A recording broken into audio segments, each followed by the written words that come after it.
Hey, welcome back to Growing Beard. It's day 154 and my beard is coming in pretty nicely, I think. I'm really happy with the density and the color down here at the bottom. It's coming in a lot whiter than it did last time, which, I don't know, I guess that's good news, because I'm getting old, but it's going to look cool for Santa. I have not trimmed anything. Well, I should say I haven't trimmed anything intentionally. The sides are kind of driving me crazy right now because this side looks nice and is, even and symmetrical, and this side is like kind of curving out and looking weird, and can't really attribute that to anything except for the fact that I sleep on this side. So for the last couple of weeks I've been putting myself to sleep on the right, but I always wake up on the left, so it doesn't really seem to be helping. I'm hoping that as this hair gets longer, the weight of it will help pull it straight. I have been using a blow dryer on low heat with a lot of beard balm to get this stuff to be presentable. Not every day, but when I need to go out of the house and stuff, I've been getting after it with the blow dryer, which I really don't like, but you can't go out looking like a homeless guy. And the mustache, I said I haven't trimmed intentionally. I've actually lost a couple mustache hairs recently. The band started doing a song that has a harmonica solo right in the middle of it. And I used to play harmonica, 25, 30 years ago. So I went down to the music store and picked up a Hohner Marine band in the key of C and started practicing, trying to get my chops back. And there's just enough space on that harp in various places for one mustache hair to get caught between like the cover plate and the reed plate. And you don't notice it, and you're playing along, and then you go, like that, and it just rips a hair like right out of your face. And boy, that's stingy, let me tell you. Bring tears to your eyes. So I've lost a few.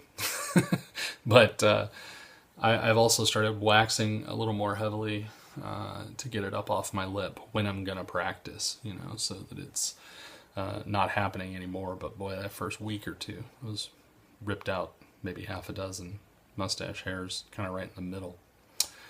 I haven't trimmed my cheek lines, which I really would like to. It really bothers me that they're not symmetrical and they're kind of messy and whatnot. And that brings us to the kind of the crux of growing a beard, right? You have to be willing to accept that your face, the hair on your face, is going to do what it's going to do, right? And you can use product. See that right there? It's just bugging the crap out of me. You can use product and a blow dryer and combs and brushes and whatever, and you can, to a certain extent, you can tame it, right? But if you want to have it, full and natural, you want to have it come out to its biggest potential, then you have to leave it alone.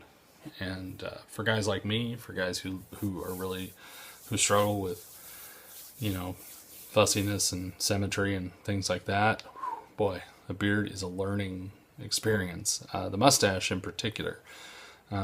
Every morning I look in the mirror and I try to get this part, perfect, and it will never be perfect. And there's a saying that I have come to embrace that perfect is the enemy of good. And you kind of have to, step back from the mirror and say, at 3 feet, at 6 feet, where people are normally addressing you, this looks fine. It's when you get up to the mirror, and you're 6 inches from the mirror looking at yourself, obviously you're going to find imperfections, and you just got to let that go. You got to let it go to the point where you put down the razor, you put down the trimmer, and you just don't even look to them as an option to fix what's bothering you. Because, to be honest, it's only bothering you. It's not bothering anybody else. So you got to let that stuff go.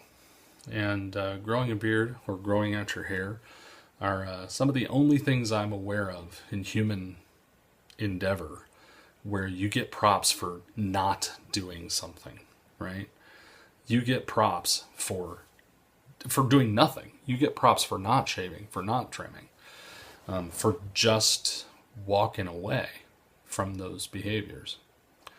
And here in Korea, even in my last video, my beard had gotten to the point where people were asking for pictures, people were asking for selfies.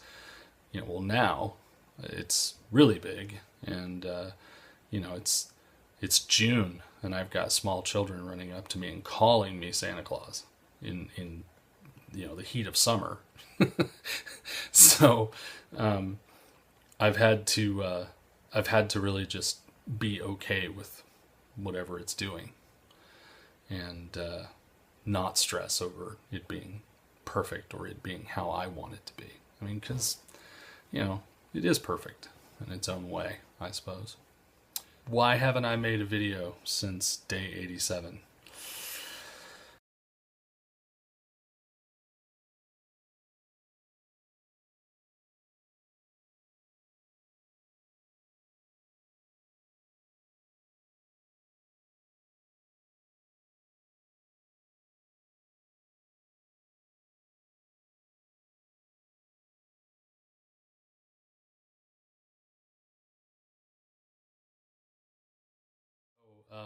Hopefully, in the not too distant future here, my wife is a university professor and her semester will be coming to an end. So she will also be home. And she and I have already talked about the fact that I need a little more time to make videos. I also need a little more time to rehearse both ukulele and harmonica. And so we're going to try and reschedule our lives a little bit for summer so that I can get up here a little more often and make some more videos, and also just spend some more time with my instruments and with songwriting and whatnot. So perhaps, I'm not going to make any promises, but perhaps you will see more Growing a Year videos in the next couple of months. All right, that's about it for today. If you enjoyed this video, by all means, click like, share, subscribe. And those of you who are already subscribers realize that being a subscriber to this channel is it's not a heavy time commitment. I'm going to hit you with a video like once every 2 months, whether you need it or not. So yeah, why not? Click that subscribe button. Make me feel like someone's listening. All right. So this is Growing a Year, day 154. We'll see you next time.